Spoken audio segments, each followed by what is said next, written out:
Mimi naitwa Dr. Maneno Mwangalaba, ni daktari bingwa magonjwa ya ndani katika hospitali ya Arusha Referral Medical Center, maarufu kama Seliani ya mjini. Leo tunataka katika kipindi cha afya hiki tunataka tuangazie habari za ugonjwa sugu wa figo au kwa kitaalamu chronic kidney disease. Ugonjwa sugu wa figo tunamaanisha kwamba figo kwa kiasi fulani inakuwa inashindwa kufanya kazi kwa muda wa miezi mitatu au zaidi. Na tunajua kazi za figo kwamba ziko kazi nyingi, lakini sehemu kubwa ya kazi za figo ni kwamba inasaidia kutoa takataka katika mwili, waste products, lakini pia inasaidia kuhakikisha viini mbalimbali katika mwili vio katika level ambayo vinahitajika. Lakini pia kazi za figo ni kusaidia katika utengenezaji wa damu pamoja na kazi zingine mbalimbali za figo. Kwa hiyo sasa figo inaposhindwa kufanya kazi katika miezi mitatu au zaidi, tunasema huo ni ugonjwa sugu wa figo. Sasa ugonjwa huu, kuna ongezeko kubwa la ugonjwa sugu wa figo. Karibu 10% ya watu duniani sasa wanaugua huu ugonjwa. Sasa kitu gani kinapelekea ugonjwa sugu wa figo, yani chronic kidney disease? Sababu ziko nyingi, lakini ziko ambazo ni za msingi zaidi, ndizo ambazo zinapelekea zaidi katika ugonjwa.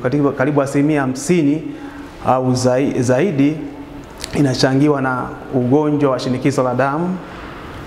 Shinikizo la damu lisipotibiwa vizuri linapelekea kuharibu figo na hatimaye figo kushindwa kufanya kazi kwa kiwango ambacho inatakiwa. Lakini pia ugonjwa mwingine ambao unapelekea kwa kiasi kikubwa sana tatizo la figo kushindwa kufanya kazi vizuri ni ugonjwa wa sukari. Sukari ambayo imekuwepo kwa muda na pia haijatibiwa vizuri, inaweza kupelekea kuharibu utendaji kazi wa figo. Lakini kuna sababu zingine ambazo zinaweza kupelekea ugonjwa sugu wa figo, mojawapo ikiwa kuwa na kurithi au kuwa na uvimbe kwenye figo ambao sehemu kubwa unakuwa unarithiwa, ambao mtu akiwa na shida hiyo isipoweza kutibiwa vizuri inaweza kuishia na mgonjwa kuwa na tatizo la figo kushindwa kufanya kazi vizuri.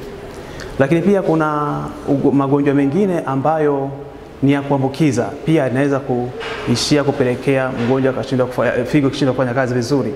Kwa mfano, kuna HIV, ugonjwa wa ukimwi, inaweza kupelekea kuharibu figo. Lakini pia magonjwa ya homa ya ini, hepatitis B, inaweza kupelekea figo ikashindwa kufanya kazi vizuri. Kuna baadhi pia magonjwa ambayo yasipotibiwa sawasawa yanaweza kuishia kupelekea mgonjwa akawa na ugonjwa sugu wa figo. Magonjwa haya, baadhi ya magonjwa ni yale ambayo mwili, kinga ya mwili inavamia seli au tishu katika figo. Magonjwa hayo yanapelekea figo kupata uvimbe, yani glomerulonephritis. Hasa magonjwa huwa yakigundulika mapema yanaweza kutibiwa na kuzuia mtu asiishie na kupata magonjwa ya figo.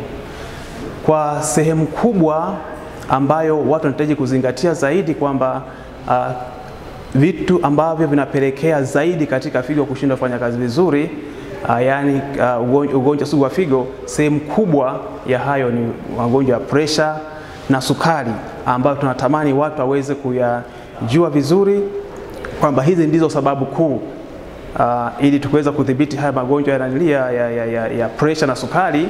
Tunaweza kuzuia wagonjwa wengi wasiishie na kupata ugonjwa sugu wa figo.